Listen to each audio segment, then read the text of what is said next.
प्यारे बच्चों, यह डिक्टेशन 500 शब्द की 80 शब्द प्रति मिनट की गति से बोली जा रही है। रेडी स्टार्ट करते ही डिक्टेशन शुरू हो जाएगी। Ready start. महोदय, बच्चे किसी परिवार की ही संपदा नहीं बल्कि सारे समाज एवं देश की महत्वपूर्ण संपदा है। बच्चों को अपार प्यार की बजाय शोषण व उपेक्षा मिले तो उसे हमारा दुर्भाग्य ही कहा जाएगा। विश्व में बहुत बड़ी संख्या ऐसे बच्चों की है जो अभावग्रस्त जीवन जीने को मजबूर हैं। इसी परिप्रेक्ष्य में 2000 में बच्चों के अधिकारों पर आयोजित विश्व सम्मेलन का उल्लेख अनिवार्य है। इस शिखर सम्मेलन में 150 देशों ने बच्चों के बारे में विभिन्न दृष्टियों से विचार विमर्श किया। पैराग्राफ। आज बाल श्रमिकों की हालत ये है कि उनके दुख दर्द में कोई शामिल नहीं होना चाहता।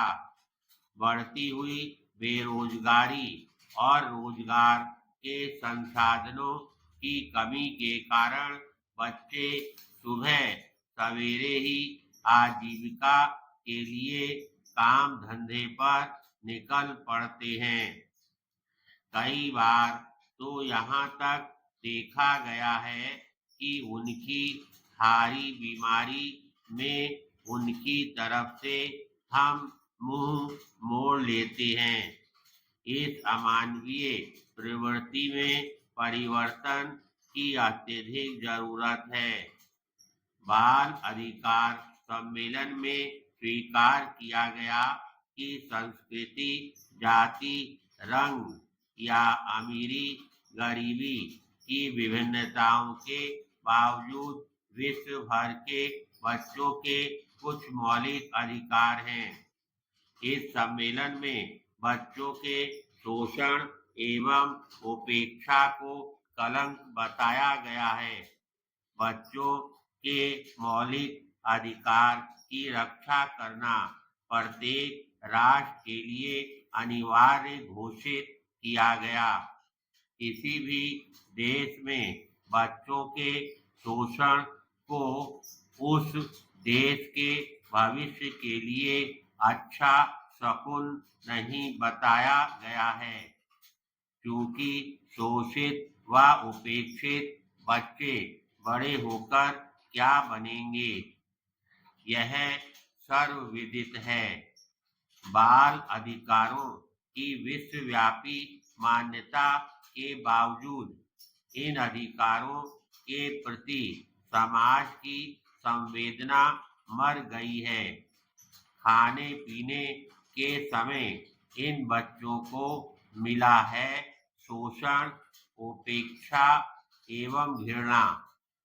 बाल श्रमिकों के शोषण को देखकर रोंगटे खड़े हो जाना स्वाभाविक है।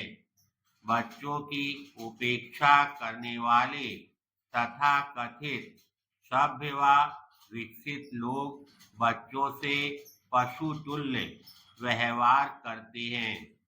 बच्चों की भावनाओं से इन लोगों का दूर का भी संबंध नहीं होता। बच्चों का शोषण विशेष तौर से विकासशील देशों में अधिक होता है, जिसका सर्वाधिक कारण गरीबी, अशिक्षा एवं अज्ञानता है। पैराग्राफ। भारत में भी संगठित एवं असंगठित दोनों ही क्षेत्रों में बड़ी संख्या में बाल मजदूर कार्यरत हैं। भारत में भी बाल श्रमिकों की समस्याओं के निवारण हेतु समय समय पर काफी विचार विमर्श हुआ है।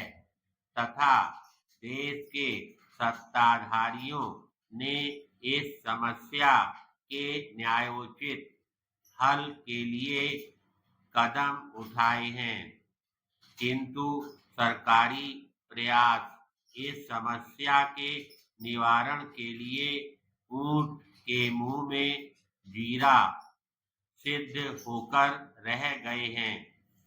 आज भी बाल श्रमिकों के कारकों पर यथोचित नियंत्रण नहीं हो पाया है, क्योंकि बाल श्रमिकों के कारण हमारी बुनियादी समस्याएं हैं, जिनका समाधान अल्पकाल में होना सरल कार्य नहीं है। इन बुनियादी समस्याओं एवं बाल श्रमिकों की समस्या में चोली दामन का रिश्ता है। भारत में बाल श्रमिकों की निश्चित संख्या की गणना करना एक कठिन कार्य है।